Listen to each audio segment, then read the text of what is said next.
De l'or vert dort sous ses serres. Dans ces 1800 mètres carrés de bassin, de la spiruline, une microalgue 100% naturelle aux vertus prodigieuses. C'est l'aliment le plus riche au monde en protéines. C'est-à-dire qu'il y a entre 60 et 70% de protéines dedans. La viande rouge, c'est 25% de protéines. Donc c'est 3 fois plus riche en protéines que la viande rouge.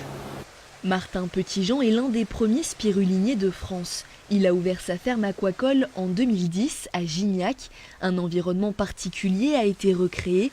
La spiruline aime une eau saumâtre et alcaline, mais surtout de la chaleur, sans une exposition directe au soleil. Voilà la recette qui lui a permis de survivre depuis 3 milliards d'années.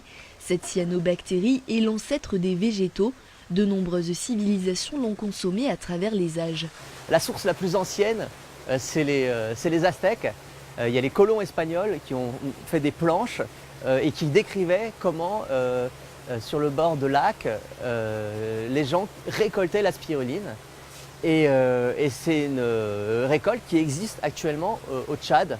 Il y a des lacs, elle n'est pas cultivée là dans ce cas-là, elle est récoltée.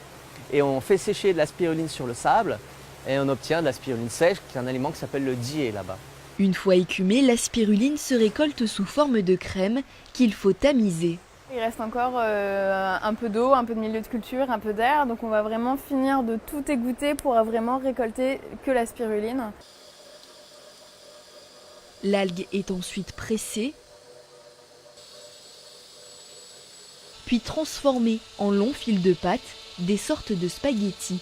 C'est une bonne manière en fait, assez simple finalement, de pouvoir mettre la spiruline, de la faire sécher en fait. Une fois séchés, ils seront transformés en paillettes, en poudre ou en cachets. C'est le produit fini. La ferme aquacole de la Côte Bleue produit 1500 kg de spiruline par an, de mars à novembre, conditionnée dans cette école spécialisée. Comptez 150 € le kilo. Ces dernières années, la filière artisanale de spiruline s'est structurée en France. Le pays compte environ 200 producteurs et sert de modèle à ses voisins européens qui eux aussi débutent leur production. Une nouvelle ruée vers l'or.